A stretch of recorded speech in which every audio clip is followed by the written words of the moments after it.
जय सिया राम, जय जय सिया राम, जय सिया राम, जय जय सिया राम। आज मैं रामचरितमानस का अयोध्या कांड का 366 पेज पढ़ने जा रही हूँ। आप भी श्रवण कीजिए। आई सुपाली जन्म फल पाई, एहूँ बेगही हूँ रजाई। बिदा मातु सन आवू मागी, चली हूँ बनही बहुरी पग लागी।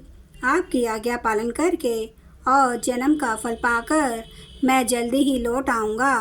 अतः कृपया आज्ञा दीजिए। माता से विदा मांग आता हूँ, फिर आपके पैर लगकर प्रणाम करके वन को चलूँगा।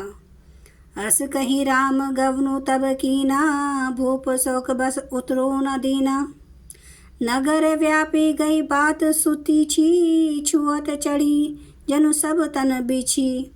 ऐसा कहकर तब श्री रामचंद्र जी वहाँ से चल दिए। राजा ने शोकवश कोई उत्तर नहीं दिया। वह बहुत ही तीखी अप्रिय बात नगर भर में इतनी जल्दी फैल गई, मानो डंक मारते ही बिच्छू का विष सारे शरीर में चढ़ गया हो। सुनी भय विकल सकल नर नारी, बेली बिटप जिमी देखी द्वारी। जो जह सुनई धुनई सिरु न सोई, बड़ विषादु नहीं धीरजु होई। इस बात को सुनकर सब स्त्री पुरुष ऐसे व्याकुल हो गए जैसे दावा नल वन में आग लगी देखकर बेल और वृक्ष मुरझा जाते हैं। जो जहाँ सुनता है वह वहीं सिर धुनने पीटने लगता है। बड़ा विषाद है, किसी को धीरज नहीं बनता। मुख सुखाही लोचन सत सन वही, शोकु न हृदय समाई। मनहु करुण रस कटकटई, उतरी अवध बजाई। सबके मुख सूखे जाते हैं, आंखों से आंसू बहते हैं। शोक हृदय में नहीं समाता, मानो करुणा रस की सेना अवध पर डंका बजाकर उतर आई हो। मिले ही माज विधि बात बेगारी, जहाँ तहाँ देही के कहिए गारी। यही पापनी है बूझी का परे ओ, छाई भवन पर पावक धरो। सब मेल मिल गए थे, सब संयोग ठीक हो गए थे। इतने में विधाता ने बात बिगाड़ दी। जहाँ तहाँ लोग के कई को गाली दे रहे हैं। इस पापिन को क्या सूझ पड़ा जो इसने छाई परम आनंद में आग लगा दी। निज कर नयन काड़ी चाह दीखा, डारी सुधा विषु चाहत चीखा। कुटिल कठोर कुबुद्धि अभागी, भय रघुवंश बेनु बन आगी। वह अपने हाथ से अपनी आँखों को निकालकर आँखों के बिना ही देखना चाहती है और अमृत फेंक कर विष चखना चाहती है। यह कुटिल कठोर दुर्बुद्धि और अभागनी के कई रघुवंश रूपी बांस के वन के लिए अग्नि हो गई। पालव बैठी पेड़ ही काटा, सुख महु शोक ठाटू धरी ठाटा। सदा रामु एही प्राण समाना, कारण कवन कुटिल पनु ठाना। पत्ते पर बैठकर इसने पेड़ को काट डाला, सुख में शोक का ठाट ठटकर रख दिया। श्री रामचंद्र जी इसे सदा प्राणों के समान प्रिय थे, फिर भी न जाने किस कारण इसने यह कुटिलता ठानी।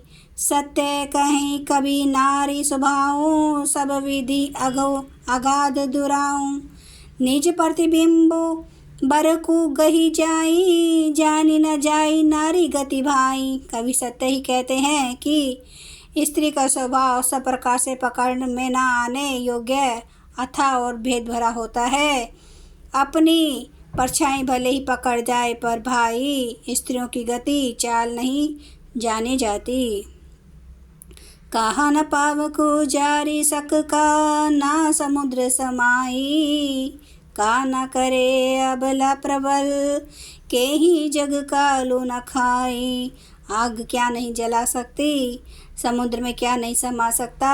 अबला कहाने वाली प्रबल स्त्री जाति क्या नहीं कर सकती, और जगत में काल किसको नहीं खाता।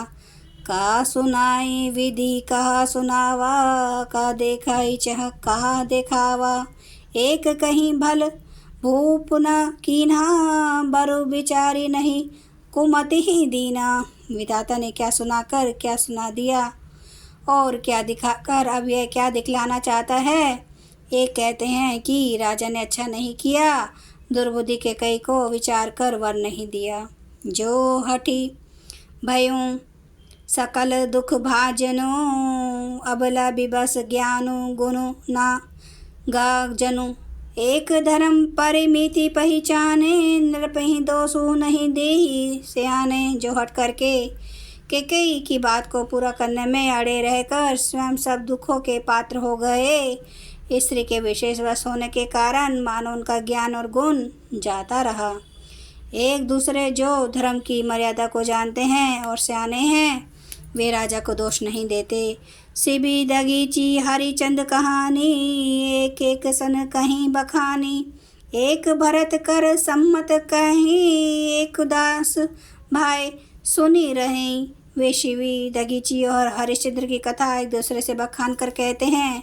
कोई एक इसमें भरत जी की सम्मति बताते हैं, कोई एक सुनकर उदासीन भाव से रह जाते हैं, कुछ बोलते नहीं। जय सिया राम जय जय सिया राम, जय सिया राम जय जय सिया राम, जय सिया राम जय जय सिया राम, जय सिया राम जय जय सिया राम। श्री रामचंद्र के पालो बाजू मन हरन भव दुख दारुणम। नव कंज लोचन कंज मुख कर कंज पद कंजरुणम। कंदर्प गणित अमित छवि नव नील नीरद सुंदरम। पटपीठ मानो तड़ित रुचि सुचि नौमि जनक सुतावरम। भजु दीन बंधु दिनेश दानव दैत्य वंश निकांदनम। रघुनंद आनंद कंद कौशल चंद्र दशरथ नंदनम। शेर मुकुट कुंडल तिलक चारु उदारे अंग विभूषणम। आजानुभुज सर चाप धर संग्राम जित खर दूषणम। इति वदति तुलसीदास शंकर शेष मुनि मनरंजनम। मम हृदय कंज निवास गुरु कामादि खल दल गंजनम। सियावर रामचंद्र महाराज की जय। मेरे प्रभु राम की जय। मेरे बजरंग बली की जय। हर हर महादेव, हर हर महादेव, हर हर महादेव।